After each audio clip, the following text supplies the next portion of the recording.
Hi, this semester we're going to be talking about Office administration. So you're going to be doing keyboard skills, but I've also got a little project for you in relation to Office administration. So let's have a chat about what that actually is.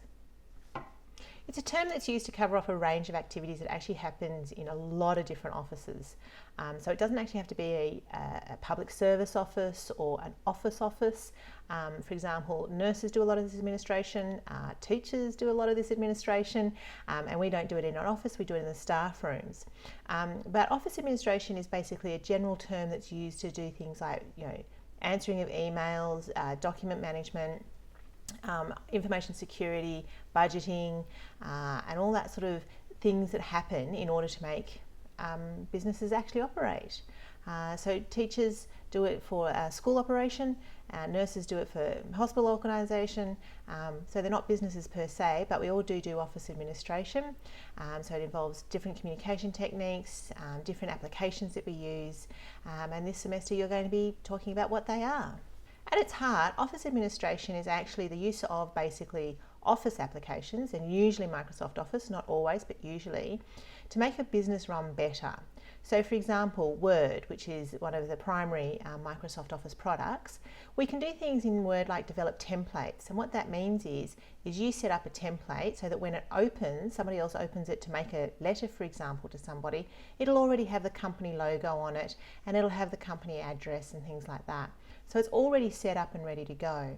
Another product called Microsoft Excel is used in businesses to often record details of customers and to do budgets and the like. So it's a versatile product that you can use as a database, and a database is a different type of application, but you can use Excel as a type of database, or you can use it basically as a fancy calculator, so you can actually do all your maths homework on it.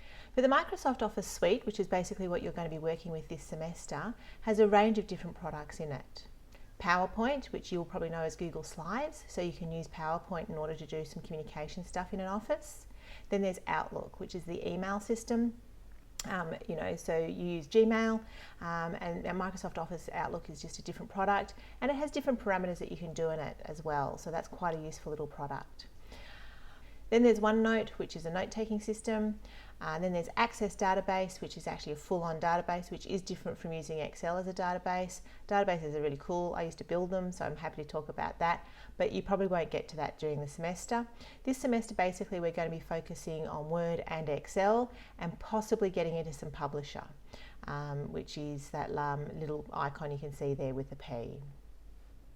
All right, the other thing we're going to be doing in office management is talking about information management. So in office administration, there's a lot of information that you have to manage: hard copy files, soft copy files.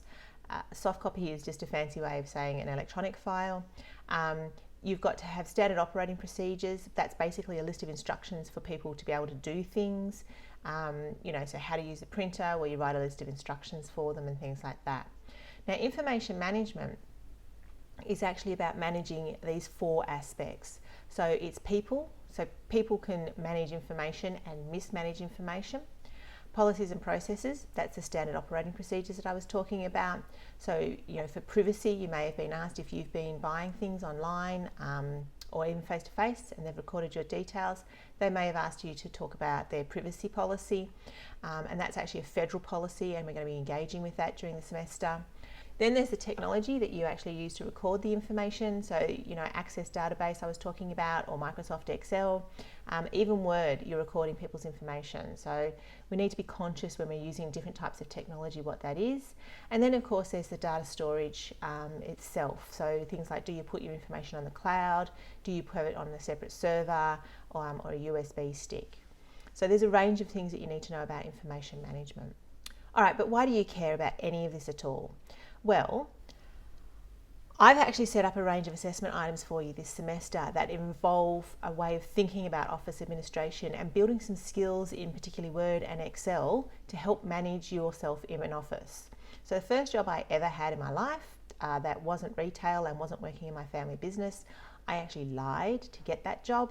And one of the first tasks they gave me was to build a table in Excel, which I'd never done before. So I actually picked a manual up off the shelf and started reading a manual about how to use Microsoft Word.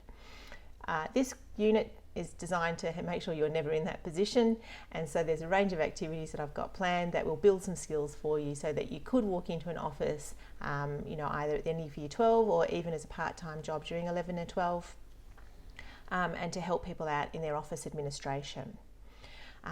So it is actually designed for jobs. I have got a job focus on this unit. It's not actually just mucking around. So hopefully you'll get some stuff out of that, and hopefully you'll be able to use it in the future.